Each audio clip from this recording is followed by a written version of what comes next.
mga taong nagsisimba, pero ang ugali naman parang hindi nagsimba. Mga taong nagsiserve sa simbahan, pero parang kung umasta, parang hindi naman taga-simbahan.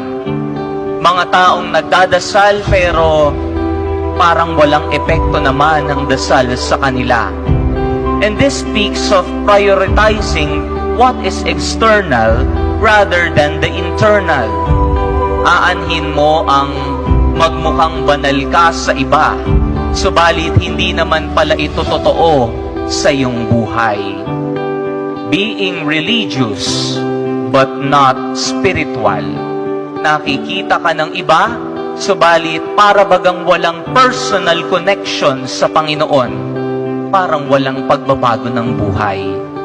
And this is the cry of Jesus in today's gospel. Huwag kang magpakita